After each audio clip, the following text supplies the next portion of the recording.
Been a couple of days. Thank you for all the love on the Columbus Crew vlog that I did the other day. That is my second football vlog ever. I will be going to the Inter Miami versus Cincy game this weekend as well, and I will be trying to vlog that. I've managed to get my camera in at the Columbus Crew Stadium. Don't know too much about the Cincy Stadium. Today we're going to be taking a look at Mourinho versus Pep, the feud. This is a 45-minute documentary from the UK from 2020. I don't really know anything about this rivalry at all, but I do know these managers, so I'm excited to see what this one's about. I just spoke straight gibberish. I'm excited to see what this one is about.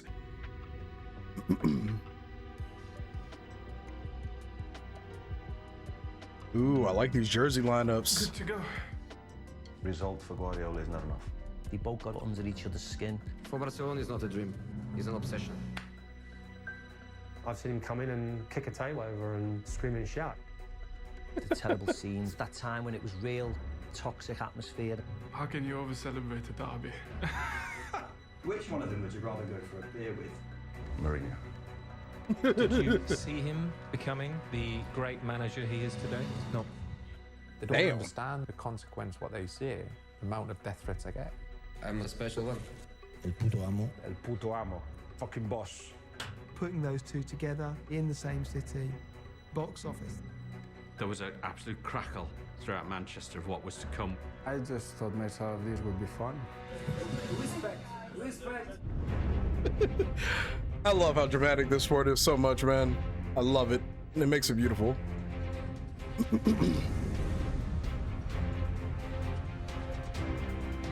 Porto, La Porta.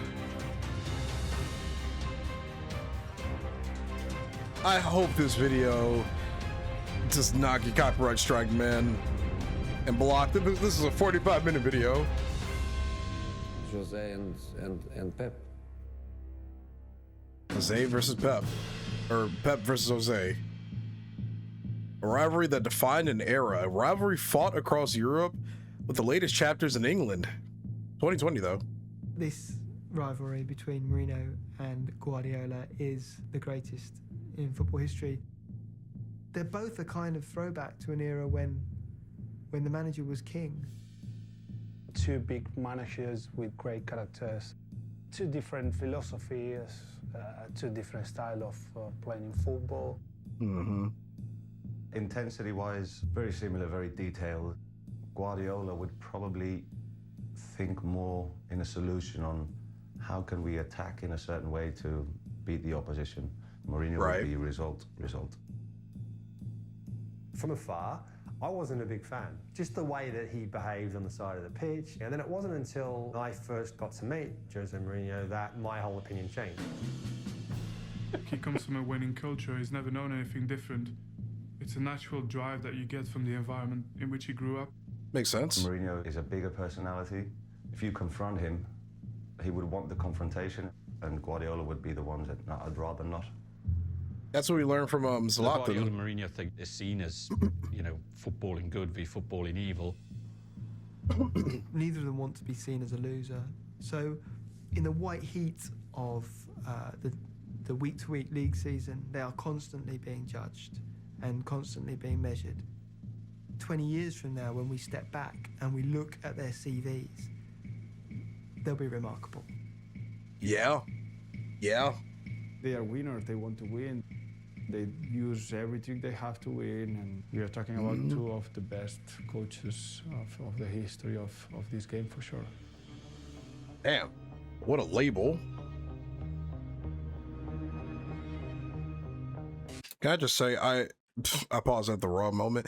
I've always loved how European cities have this like block kind of nature. What's the architectural reason behind this? Because I know there's got to be a reason for it to be so perfectly spaced out. But what's the actual historical reasoning behind this, now that I think about it?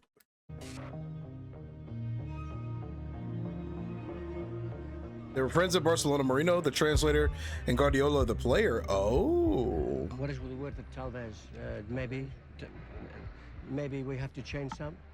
Probabilmente tenemos que cambiar algo. Apesar de ter sido apelidado no início da carreira de tradutor, translator, menos tradutor. Yeah. Jose was part of this club and he was part when Guardiola was a player, so they know each other. This is something that Pep always said. And I think that they had a great relationship when they were at Barcelona. Yeah.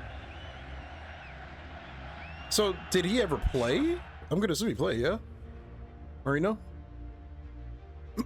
He left Barcelona to become one of the world's greatest managers.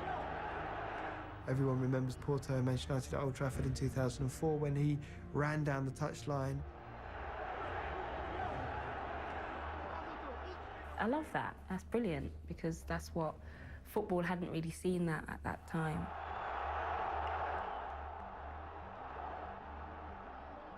Damn, 6 trophies in 2004 to 6. Prevê o que a outra equipa vai fazer, quais são as substituições que esse treinador pode fazer.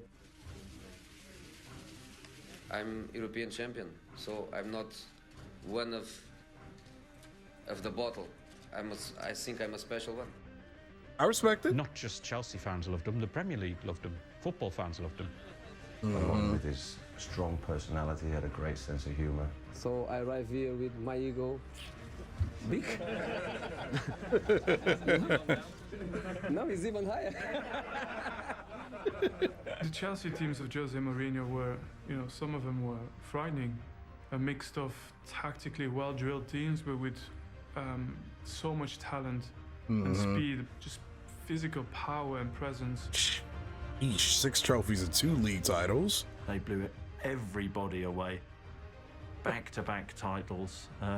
He was the special one. It's hard to argue with. Yeah. I mean, he's got the resume to prove it, Catalonia, became the captain of Barcelona. Okay. Guardiola came from a working-class family in San Pedro, a hotbed of Catalan nationalism and Catalan independence. Barcelona was the club of his life. The legacy of Guardiola in the club is very important. Firstly, as a player, because he was part of the team that won the first Champions League of the club. Oh, wow. The fracture. There's just turned a bit of few. At that particular time, Mourinho, with what he had achieved in such a short space of time in management, was by far the better CV. He knew that there was a squad there with the potential to dominate the world. Barcelona saw something in Pep which they liked. When Mourinho was passed over for an unknown coach with 1 year under his belt, the emotion was fury.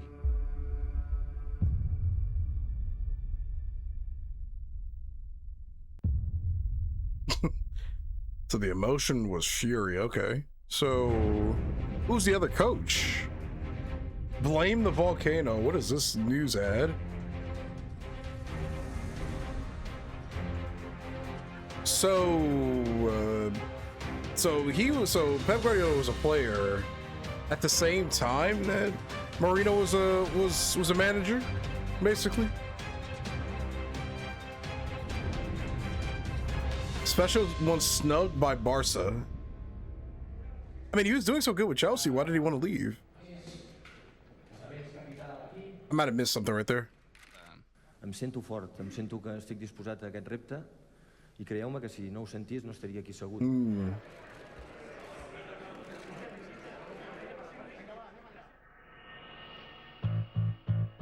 They're going to explain it. Very young. It was quite impressive, and how he was talking to us, the confidence that he had in himself from the first day, and obviously it worked very well. Okay.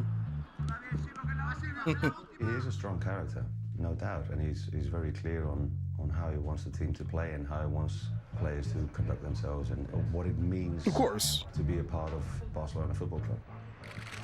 Xavi, Iniesta, Messi. We were seeing the creation of a team that, in my eyes, was the best team ever. Under Guardiola's management, Barcelona were imperious, winning a record of 6 trophies. Yeah, I remember hearing that. And it's very similar to the impact that Mourinho had when he came into Chelsea. Guardiola said, "We do not stop at 3-0. We keep going." So I completely, I'm sorry, context clues. I'm a moron for that. Yeah, they were talking about Pep Guardiola as the unknown manager. Yeah, I had that all mixed up. Keep going. We won 2-6, and I was happy to score the last goal. Obviously, it was a very important goal for me. It was my first Clasico, and it was the last goal of the game, and it was an historical result for the club. A Barcelona that had won every competition they played in. A Barcelona that also, on top of that, were playing wonderful football, and nobody really knew how to stop that. Nobody knew how to stop it. Yeah. Very exciting moments. Oh, I'm sorry. I have to say this really quick. I don't mean to keep pausing, but I know a lot of people keep getting on me about reacting to Barca stuff. I did say it's a club that I want to support in the future. This was long before I started doing these reactions and stuff. For me, it's important to learn this history, but also there's a lot about European football that centers around Barcelona. So I don't intentionally go out of my way to only like watch Barca stuff. Like I swear, there's just a lot of interesting figures and characters that have popped up in, Spanish football, in Europe, European football as a whole. And a lot of them just so happen to be related to Barca on many occasions. But I promise there's no bias, none of that. I'm just soaking all this information in, Playing wonderful football, and nobody really knew how to stop that. Very exciting moments, and that will stay for the history of the club and of our lives.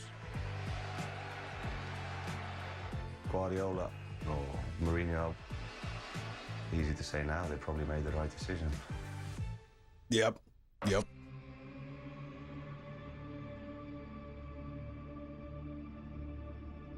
Inter were the underdogs in 2010.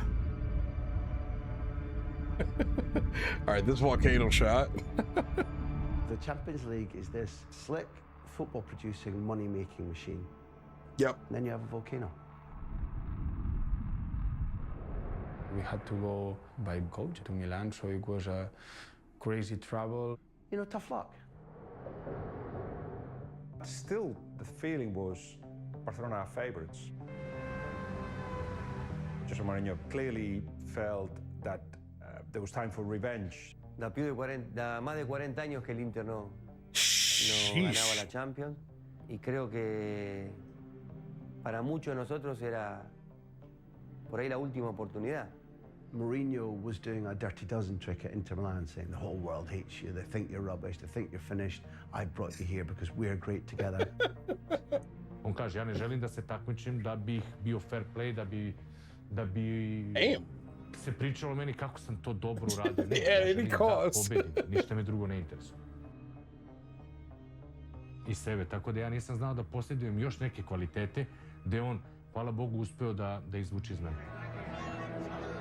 Is he just laying in the grass writing notes? I respect it. There were a couple of decisions from the referee that was not good for us. We lost that game 3-1. Inter did play better, played more energetically. Barcelona did look like a side that had, been on a Blackpool bus tour and eaten too much rock candy.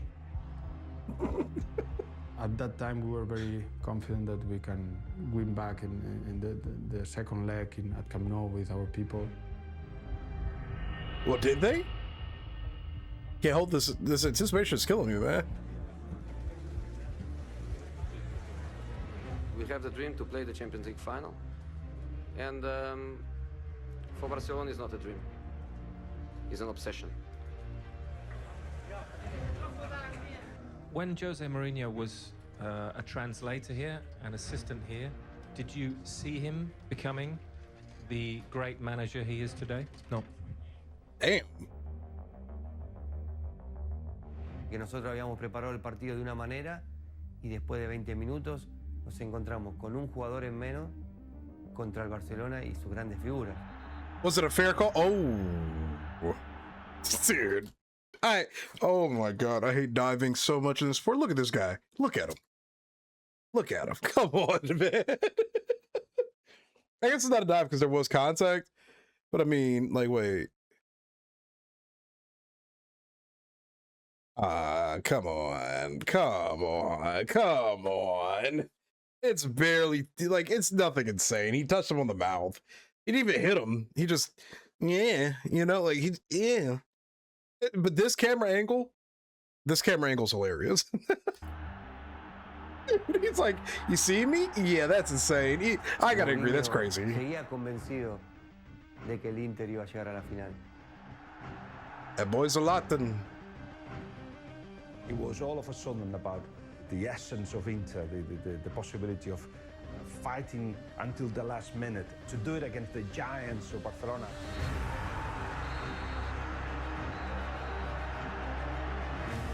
Y Mourinho, me acuerdo que entró corriendo al campo de juego a festejar con los hinchas del Inter que habían venido hasta Barcelona. He had a past in the club. Maybe you expect him to be a little bit more respectful. He had also a personal reason. The club decided to go with Pep before Jose, so I think it was because of that. So that's really where the FEUD started. Okay, Mourinho yep. Saying to everybody at Football Club Barcelona, take that. Football's got room for that. Boy, they were good into that night. Barca odmah pustila njihove one prskavice da bi nas sklonili sa terena. I love this. It was very tough for us because we really felt that we were a better team. Did the best team win? Sorry? Did the best team win? I don't know. They reached the final, so congratulations for Inter. Once upon a time they called you the translator here. Was this one of your proudest moments as a manager? Yes. Is the most proud? Yes. Both of them look like they wanted to hit that interviewer in the mouth for some reason. Oh, they won the Champions League.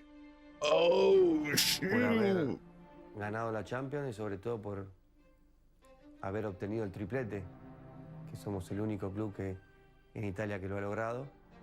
That's impressive. I to oslikava, taj pozdrav sa Markom Materacijem Zagrlja i kroz suze, oslikava sve nas zajedno I kakav je odnos bio sa Jose. Yeah, he doesn't look like the type to want to cry like ever, so yeah. I love the aggression, the passion. I love everything about this, man. Mourinho took over at Real Madrid, Barcelona's fiercest rivals. Yep. His job was to start Barcelona's dominance in Spain. The Real Madrid job. He'd already told the authorities at Inter that he was leaving at the end of the season.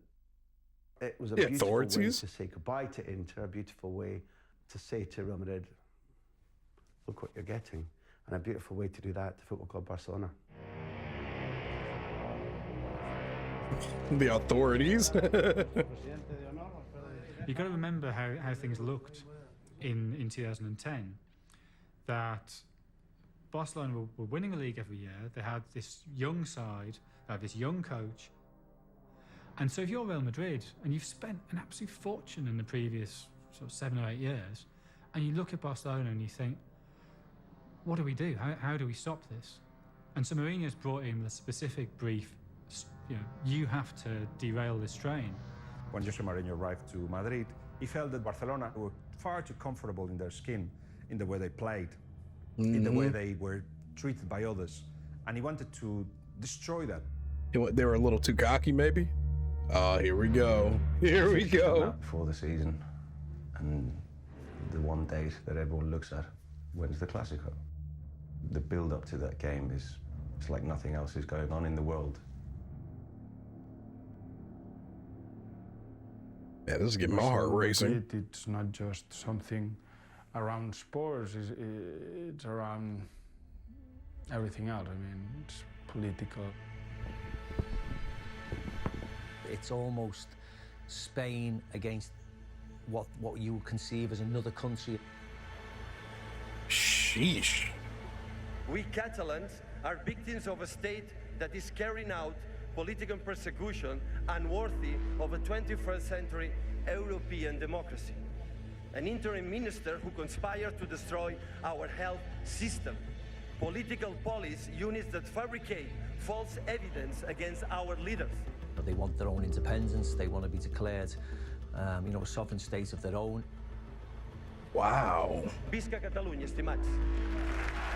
It becomes much more than just a football game. It becomes political. It becomes all about, you know, where you were born and what you perceive to be right and wrong.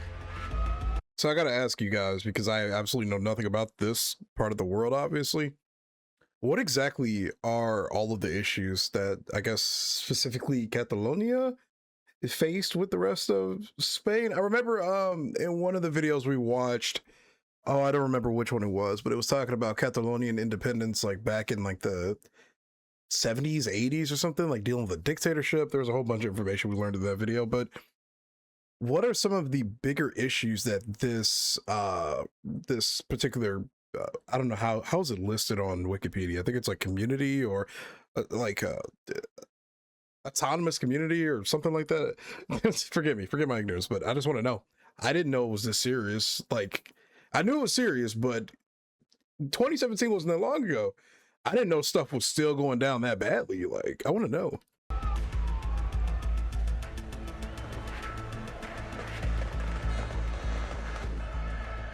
From the hotel to the stadium, you know, we'd have armed guards running alongside the coach. The curtains were drawn, and then you just hear the, you know, these objects just smashing against the sides of the window. We also saw the pictures of the, you know, the pig's head thrown onto the pitch, whiskey bottles, mobile phones, golf ball. The noise, the hatred, the level of vitriol is extraordinary.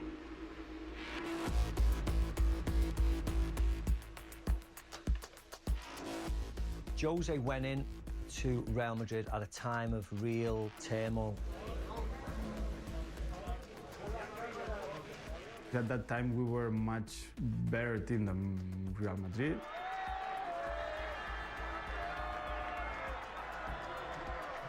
Barcelona became really dominant, and I think Jose was brought in then to try and do something about it. Me preocupa la construcción de un grande Real Madrid, no me preocupa el Barcelona.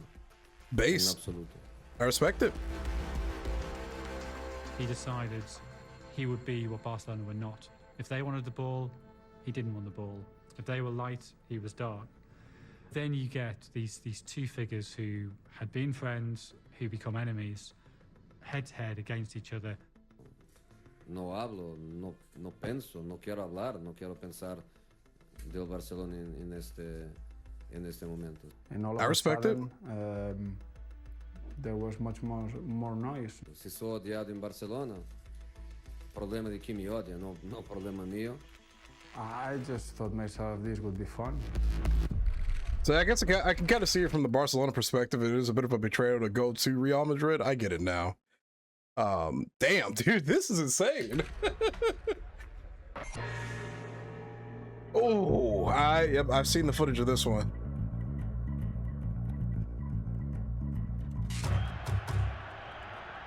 That first game, I remember watching it was a chastening experience. They were hammered from start to finish, and he knew he had to do something. I think he looks miserable. One of the best footballing teams in the history of the game. He knew he couldn't outplay Barcelona, so then you have to do something else. The matches got nasty. The whole world was looking at them. The whole of Spain divided into two. And the tension was something that we've never seen before. Oh. Awful they played each other too often. The games lacked any quality. It was all about physicality. I mean, they were acting like a very, very small club. You can expect this from other clubs that they are fighting for relegation, but not from Real Madrid. I thought the theatrics of both sides was awful. They were throwing themselves on the floor and rolling around in every opportunity. The players hating each other. You could see the venom that Jose Mourinho had put into the veins of those players. He said, make them hate everybody. I never see Messi roll around like that. To have this kind of fight. I love this. I love it. It was happening. The managers continually arguing with each other. Shout out Lamine Yamal for reviving this shit, because what we saw in the last El Clasico, I saw a lot of people on social media saying we hadn't seen something like this in a very long time between these two clubs. That boy, with his Instagram post, low-key revived that hatred. I'm all here for it, brother. Come on. Keep it going. We both got it under each other's skin.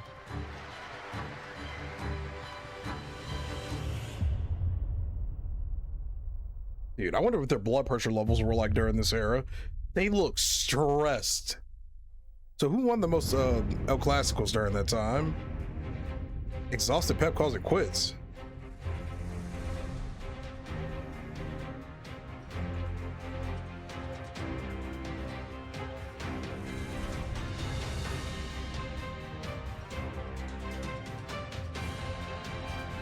Gotta love these news articles, man. I love this.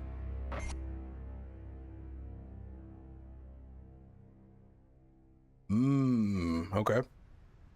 The whole rivalry, and it probably escalated a little bit too much when we saw these El Clasicos and they got drawn in the League Cup and in the Cup and in the Champions League, and all of a sudden we'd had, what, 7 Clasicos in the space of 18 months or whatever it was, and it was just too much. Sheesh. The cup final was lost by Barcelona, a very tense encounter, not the greatest of games, Ronaldo goal, and that left the side quite down, logically. So they couldn't beat them in the league, they were beaten in the cup, and then there was the Champions League semi-final. Obviously, after a loss like that one, you can have some doubts about if we were really better than them. Yeah, yeah. Mourinho chose to mock Guardiola.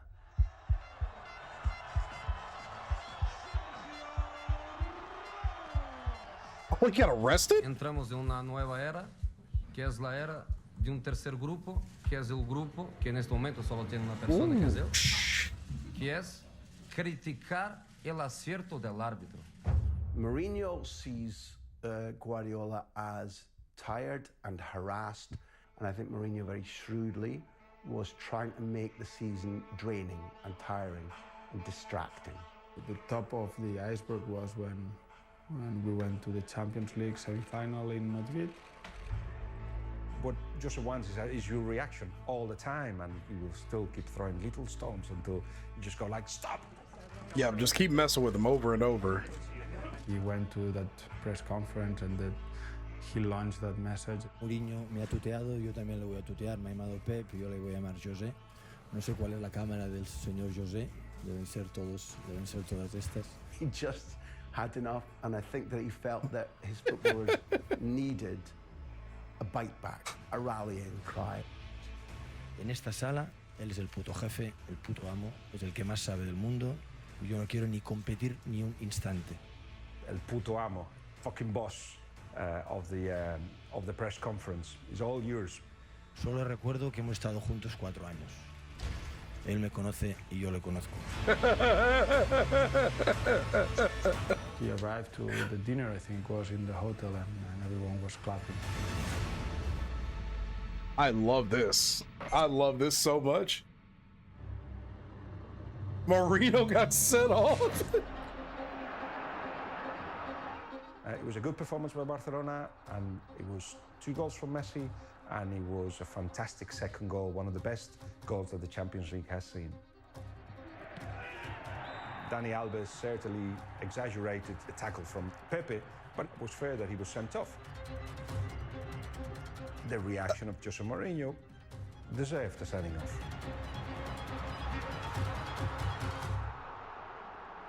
Jose Mourinho managed to have so many arguments against Barcelona that had to do with referees protect them, UEFA protects them, and authorities protect them. Josep Guardiola è un entrenador fantástico de fútbol, yo repito, pero ha ganado una Champions que a mí me daría vergüenza de ganarla, porque la ganó con el escándalo de Stamford Bridge. Stanford Si este año Bridge. gana la segunda, gana con el escándalo del Bernabéu. Wait, what's that scandal in particular? And also, I mean, that was an exaggerated hit, look like. What do you guys think? Do you think that hit was a little exaggerated? Do you think it was worth putting him and, you know, setting the other player off? What do you guys think? I want to hear your opinions on this.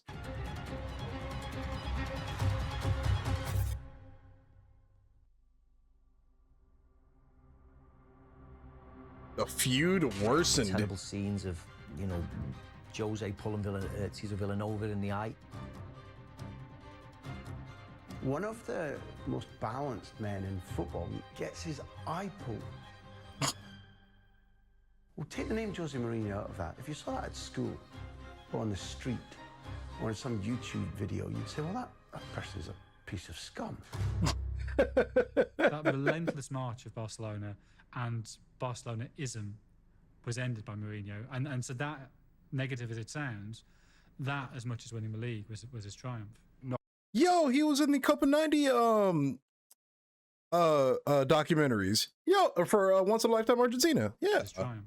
Knocked Guardiola off his throne. Winning with 100 points, that was a great achievement. I think that you win the respect by respecting the others, and sometimes he didn't. He just didn't give a go home with the thought that actually he managed to get a league title out of the best Barcelona in history. Felt all the noise and all the pressure from outside of the pitch. I think that he decided to leave. I have to charge my battery, to charge my mind, and I'm going to rest, and I will wait. Guardiola didn't win the league and also felt under such pressure that he left. And Barcelona never really been the same since. Before Bayern Munich came calling, he took a break in New York. Wait, what? For who? Pep Guardiola and Bayern was a marriage made in New York. Uli Hoeneß, Bayern president at the time, having dinner with Alex Ferguson and other people. And Uli Hoeneß convinced Pep Guardiola that he should go to Munich as his next step back into football. Guardiola, you know, was a coup for Bayern and the Bundesliga to get the most in-demand, the best coach in world football to come and coach in Munich. I don't think we've ever seen a team dominate to the extent that Bayern did. I mean, certainly in numbers, they were better than anything that's gone before them. They're still dominating now, right? I went over to watch them, you know, as a football fan on numerous occasions, and even though we took over from Heinkes when they won the treble, they were a better team. They played better football. Without his rival, wait, let me see. Without his rival Guardiola to worry about, Mourinho focused on enemies within Real Madrid. He parted the club by mutual consent. Damn, so dude, he was in this for that rivalry. I love that. I love that so much. He was in this for the rivalry. There was a mole in the dressing room that the team was being leaked. And so he goes in the dressing room, he picks up a can of Red Bull, hurls it against the wall, where it smashes and sprays sticky soft drink over everybody. So there was this sort of moment of stunned silence. By the time that Mourinho's reign is ending at Real Madrid, it's arguments, it's discord, it's picking fights with Pepe, picking fights with Iker Casillas, picking fights with Cristiano Ronaldo. It seemed to me to be incomprehensible. It seemed to me to be a manager in sporting breakdown, because you're paid to magnify your own assets, not diminish them, not fight with them. We're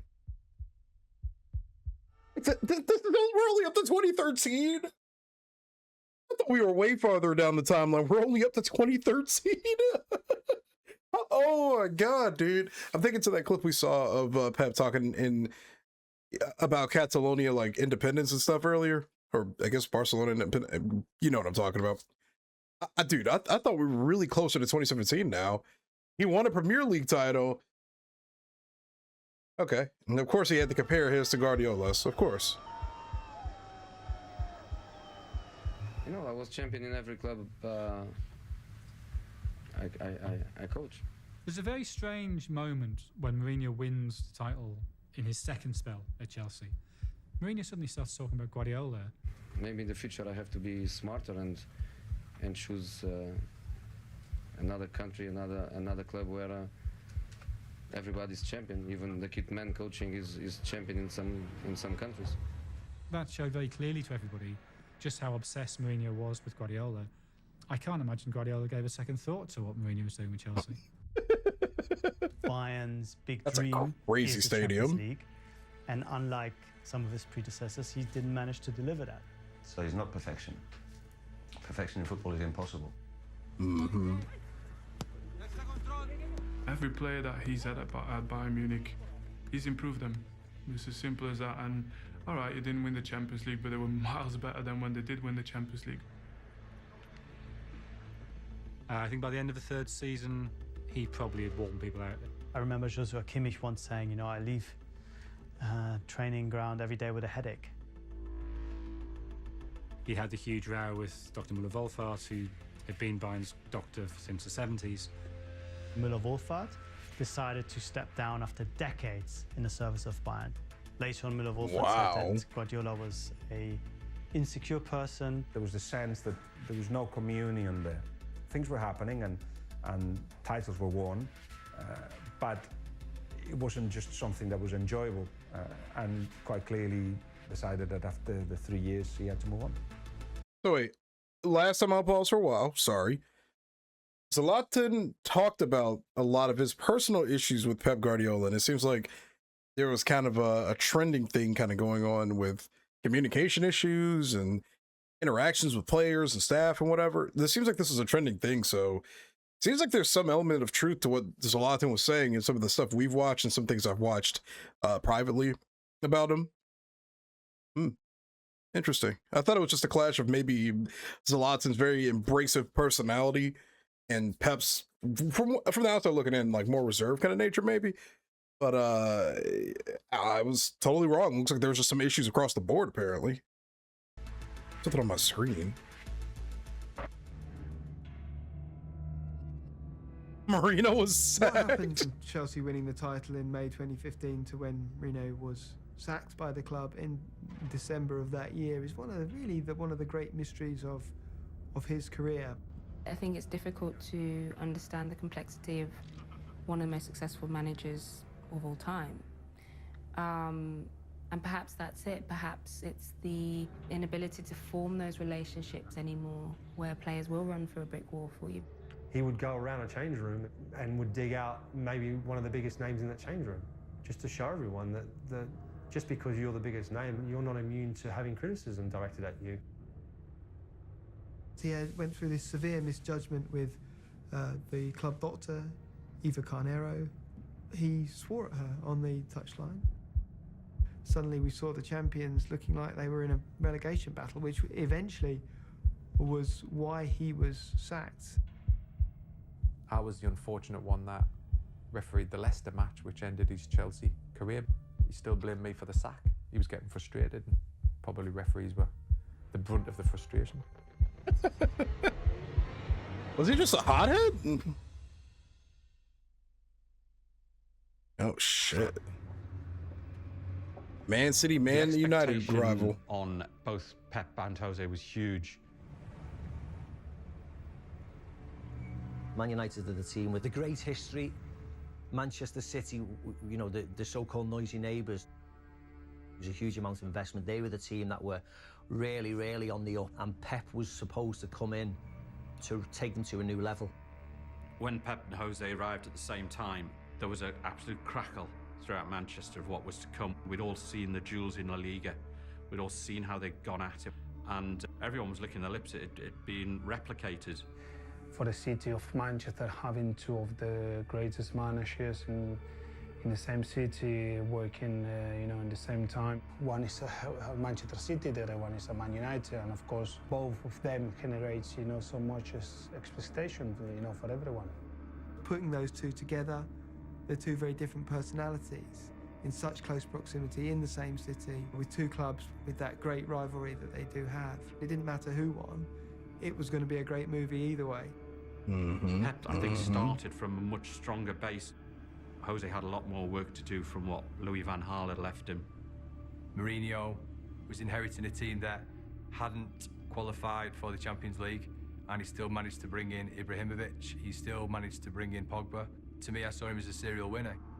the clash, Pep and Jose, it made it all the more exciting because they clearly don't like each other. But they're winners, they haven't got to where they are in their careers without having that hunger to get over the line. And they're ruthless. Jose, Pep, head to head, it doesn't get much better than that. There's a lot of being in the middle makes this even funnier.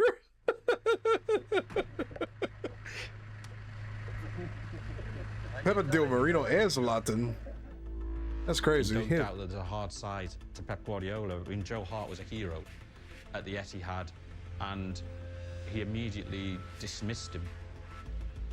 Joe was an unbelievable goalkeeper for us. He was one of the best goalkeepers that ever played in the Premier League. It was the beginning of his time at City, so it couldn't have been personal. It's the nature of the business. I mean, for all the players, when you got a chance to work with one of the best managers, obviously it was so exciting. He's friendly when you talk to him. He's very angry when you don't work hard for the team. He's very clear in what he wants. The easiest way for him to bring his message across is if someone is not following the rules, is to put him on the bench and let someone else play. There was a huge anticipation for different reasons. Guardiola had never managed in the Premier League before. There was a fascination with how his style would adapt. With Mourinho, the story was slightly different in that he'd had such a sour ending at Chelsea. So his narrative was more about how he could come back for a third time in England.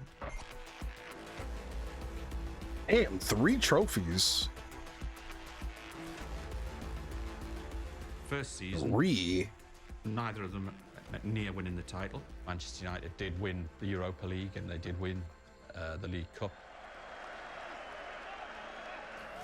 For me, it's the most important trophy of my career. It means a lot for the club and for the boys and for the supporters too, I believe. In Pep's first season, it just wasn't working. It was like, oh, well, is this man going to adapt to English football? Got it right, second season in spectacular fashion. That's crazy that Mourinho won 3 trophies in his first season. I wonder. Oh, wait, was there some kind of like derby-ish match between him and Chelsea? I'm gonna assume, yeah, right. It's not like a true derby, I guess, but there's gonna be some hatred right there, right, between those 2 clubs, specifically Mourinho and that club. I'm gonna assume. Let me know in the comments. I'm just curious. Mourinho's a serial winner.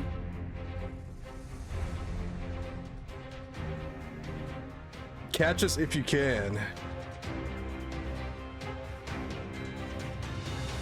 And then eventually gets Cristiano Ronaldo, yeah? I just love this Zlatan's always in the middle of this somehow. Poor Pep had to deal with Mourinho and Zlatan at the same time. That's gotta be insane. That's gotta be insane. Damn. Record 100 points. Wasn't even close. The squad changed to what Pep Guardiola wanted of them. And the consequence of it was the best football that the Premier League has ever seen.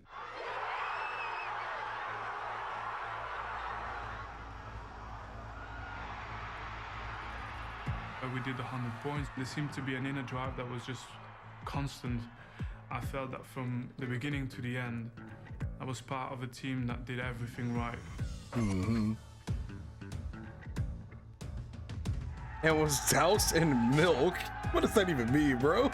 The City players, I think, were pretty jubilant in terms of rubbing United, their players' noses in it. And Jose took exception to that. By all accounts, I think he got a face full of milk. How can you over-celebrate a derby?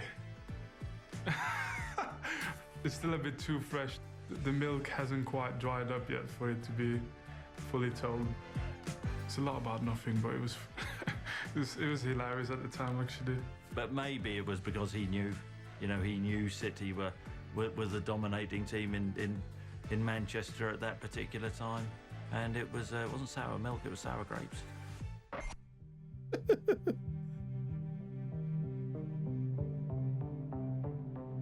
City would have won the league that day.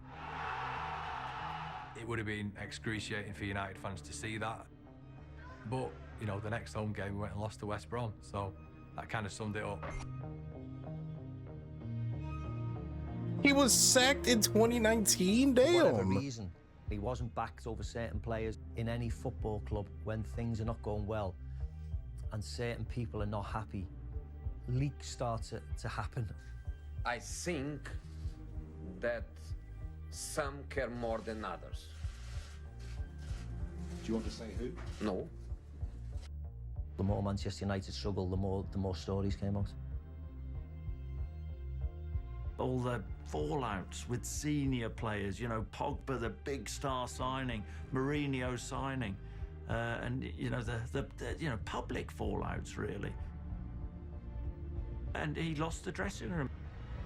That dude looks pissed. I mean, there was words said in the dressing in which he questioned my integrity, and he was questioning that I'm doing everything against Man United because I hate Man United and blah blah blah. So for me, to say something about questioning the referee's integrity in the Premier League is a bit harsh. He took that personal. With the result, but I'm always very disappointed with the two decisions of Mark. But obviously, even the best referees, they can make mistakes, and they made a big one. And I said, I'm going to get death threats again. What do you mean? They don't understand that the consequence, what they say, the amount of death threats I get. Just sometimes I think he crossed the line. Yeah. The criticism Mourinho has got to him. Do you know what this means? 3-0, but also mean 3 premierships, and I won more premierships alone than the other 19 managers together. I think wanting to remind people that, no, I'm still Jose Mourinho. You know, even though I'm not doing it now, I'm still that guy. Respect, man, respect. Oh, he's tilted, dude. Is he cracking under the pressure? He saw Pep's City, the brand of football City were playing, and knew they weren't going to get near that. They weren't really rivals in the sense that Manchester United just weren't good enough. Thank you, Jose.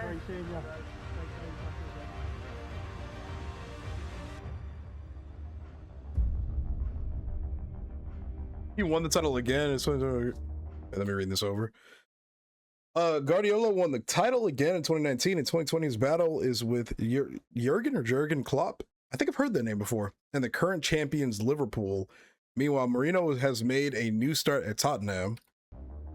This is old information now. Too. Guys, be a Sunday embargo today, so 10:30 Saturday evening. Hi, Pep. You had a very intense rivalry with Jose Mourinho when you're both in Spain. That rivalry didn't materialise here in Manchester. I'm sorry for you. I know you are looking forward, but I'm sorry. So. Way, first of all, obviously, I'll introduce you to our new head coach, Jose Mourinho. Welcome to Tottenham. Welcome back to the Premier League. Great to have you back. Thank you. Thanks so much. This is my life, and this is where I belong, and this is what really makes me happy. We're mourning the loss of that rivalry. Yeah, I know that. But why do you think that didn't happen? Why do you think that rivalry that you had, because you were the most two high-profile clubs in Spain, arguably the most two high-profile clubs here. Why do you think that didn't happen? I don't know. Maybe we are older and more experienced, and it was not. I don't know. I remember more the 3 years that we fought on the same side, working together in the same club. Remember more that than what people can think about rivalry. Dude, he looks like Darth Sidious right here, man.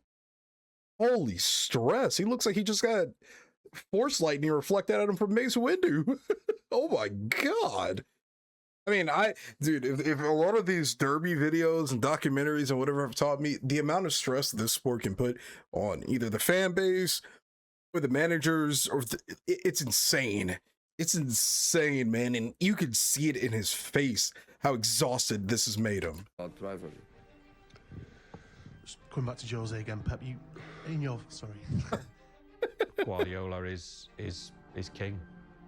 Mourinho's battle is no longer with Pep Guardiola. It's with other teams to get into the top 4. At the moment, I think at Tottenham, he's really sort of, to an extent, he's fighting for his reputation, for his future. Because if it goes wrong at Tottenham, where does he go from there? Always I had incredible respect for he has done for the football, for his career. So always I tried to be in my side, only I can say. So sometimes situation happen. It's part of our job, and that's all. He's like, please don't ask me about this man again. Please leave me alone with these questions. His managing career demands respect. It's not become a bad manager overnight. To be so successful in so many different countries, in so many different leagues, that's phenomenal. On any given day, he is capable of beating any manager, including Guardiola. Barcelona's and Real Madrid, Inter and Barcelona in Champions League, City and United, now Tottenham and City. That's just one more chapter. Where are they at now? Like, who do they... It's unfinished business. It's absolutely unfinished business. What teams do they manage now? And there's more sport coming up on Channel 5. Get a roundup of all the latest from across the pond in NFL End Zone Sunday morning at 10. Yeah, let's go NFL. Is that all for this? I'm gonna assume so. Yeah, cool. All right. So I got a couple of questions here. Where do they currently manage at? Would you guys say this is more of a one-sided rivalry? Because it seems really more like Mourinho versus Pep than Pep and Mourinho versus each other, if that makes sense, right? It seems like a lot of this was more of a personal thing because Barcelona chose Pep over him, and it just kind of escalated into a rivalry pretty much through Mourinho. I want to hear your thoughts on that, because that's the kind of vibe that I got from this particular documentary. It just feels like this is more Mourinho kind of really just, in a way, still being very upset about that decision that was made well over a decade or some change ago. Maybe it hasn't been 2 decades yet, has it? I don't think it has. But this seems more like it's really more on him. And then Pep just got kind of dragged into it, you know? The poor dude just looked like, dude, please, I don't want to talk about this man anymore. I'm tired of this. I've had to deal with this for over 10 years. Please stop. But yeah, good documentary. I really did not know it ran this deep. I also learned a little bit more about how tight the political situations were in Spain during the 2010s. I would like to learn a little bit more about Spanish politics and everything that was going on kind of there. This video talked about a majority of the rivalries, but can we add them up near the end? Or maybe I'll look them up, see how many different things both of these great managers have won. And I need to see where they're playing. So, well, thanks for watching. If you enjoyed this reaction, let me know in the comments down below, and by leaving a like on this video and subbing to the channel for more football reactions. Again, there won't be a post probably, well, there might be one Sunday. We'll see. I'm going to be a bit busy traveling to that Cincy versus Inter Miami game and seeing what that atmosphere is going to be like. So thanks for watching. If you enjoyed this video, leave a like on and sub to the channel for more content. And as always, this has been Jay with another reaction. Hope to catch you in the next one, and I hope you have a great day. Peace.